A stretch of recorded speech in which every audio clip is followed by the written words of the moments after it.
Loretta the Diaper Witch, Scene 4. There were people coming and going from the large discount store but no one near, and her headache had thankfully become a dull nag. She couldn't help but smile at the image of the young man now diapering himself in the back seat of her car.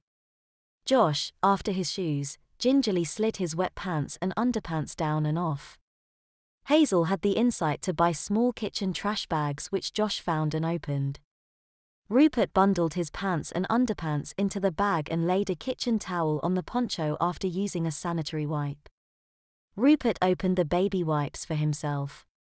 When Rupert finished cleaning, he opened the toddler-size white disposable diaper over the kitchen towel. He turned so he was half laying over the diaper before fussing with his position. Rupert fixed his diaper fully open and flat with the front hanging first as he maneuvered himself over it. With the diaper experimentally at the small of his back and enough hanging in the front, Rupert leaned back against the seat, taking the diaper with him to spread his legs as wide as he could. He tugged the diaper's front up so he could grab the flap to meet the back. He twisted to close the first tape as he smoothed the diaper around himself before closing the other side. Surprisingly, it fit him nearly perfect, and that made him curious over what size it actually was as he fused with both the left and right single tapes. He'd seen the picture of the toddler running away from his mother on the package, which was very unnerving. He was far from being a toddler in size, yet the diaper fit nearly perfect.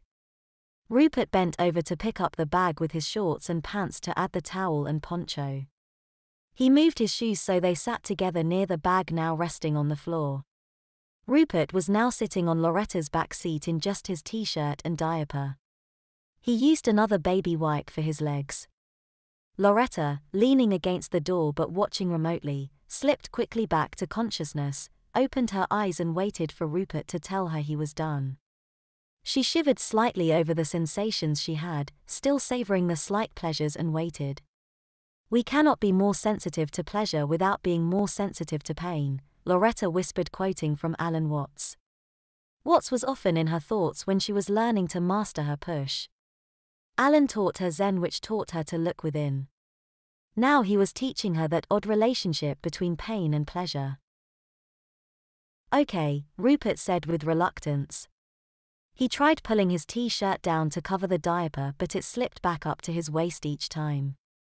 He stopped fighting the edge of his shirt and simply sat there as Loretta turned. "Josh, my house has a garage, one that we can drive right into, and we're not far from there. Maybe a diaper or two depending on traffic. Let's get you there first and I can get those wet clothes in the washer." "Can you tell me what happened then?" "You seem to know," Rupert said. "I do know, and yes, I will share what I know, but let's get you to my house first," Loretta said, closing his door to open the driver's side. Loretta started the car, backed out of the parking spot before pulling ahead. Rupert was sitting in back, worried, looking around. Loretta took glimpses, noting how cute he was in his innocence. She couldn't help it, Rupert was adorable in his diaper, and the shudder she felt was a subtle reminder of how long she'd been without any male interactions. She thought about that part as she realized with a grin that Rupert at 18 was perfect for a cougar-like. The thought caught Loretta with another shudder.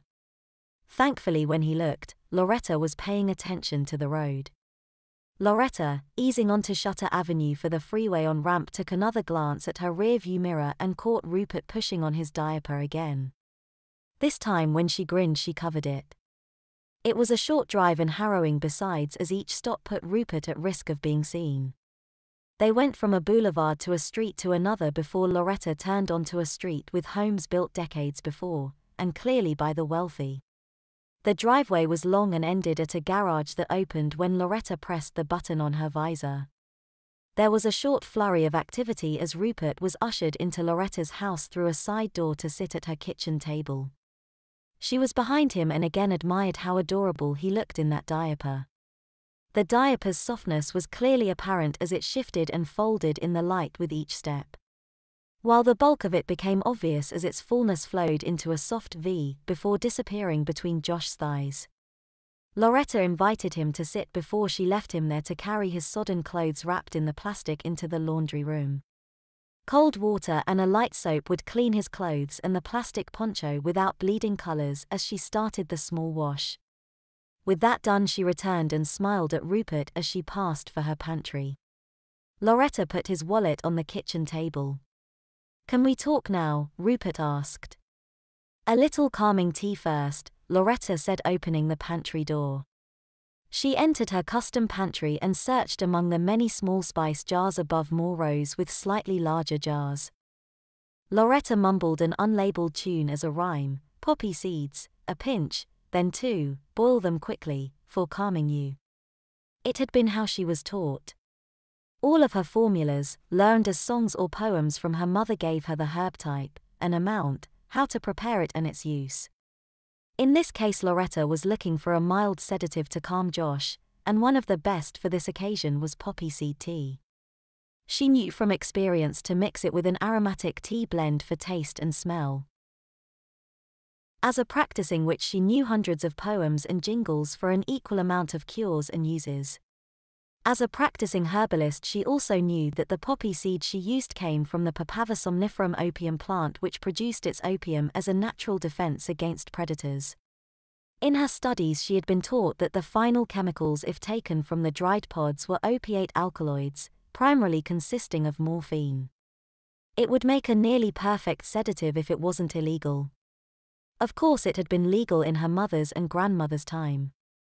As a 21st century witch, Loretta also had to know the laws, and currently her purchase of poppy seeds was legal, while all other parts of the poppy were now considered a Schedule II drug. A Schedule II drug was a controlled substance under the Federal Controlled Substance Act of 1970. Her students, all budding young chemists and not witches, learned the same thing but differently than Loretta had. Loretta opened her poppy seed jar for a small amount to put into a single cup brewer. Again, her skills as a herbalist and a practicing witch served her well. It was just a pinch. Her pinch was a measured 1/16 of a teaspoon, which was slightly more than a smidgen at 1/32. A dash was measured as 1/8 and a tad about 1/4 of a teaspoon. Loretta smiled, remembering her mother hovering over her, teaching her each measurement as she reached into the small glass jar for the tiny seeds. Everything had to boil to extract the beneficial chemicals as she brewed her tea. She prepared it with a touch of fresh honey before filtering it into a cup for Rupert to drink. She sat across and allowed Rupert to sip the tea till it was half gone. She measured the amount he drank visually and casually noted the time. 2 things a witch did out of a lifetime of habit: check the amount taken and when. As half the cup was consumed, the warm tea would just be entering Josh's bloodstream. At that point, she pushed just a very tiny bit to ease him into a mild but deeper state of relaxation. Rupert felt the push, but only as a warming sensation just as the first few grams of tea began reaching the bloodstream. Rupert scrunched comfortably, blaming it on the delicious tea he was sipping. Loretta ordered her thoughts, deciding to give him as much as she dared, and only because he had already been exposed to her power. Besides, she mused, anything less would leave questions unanswered, and unanswered questions were not only awkward but dangerous for her kind. She was trapped by her actions, which also trapped Josh. The coven that Loretta belonged to held the oldest living witch, her great-grandmother. Loretta's great-grandmother, her grandmother, and mother clearly knew she'd pushed, and Loretta also knew they would be traveling. She would also have to call them soon.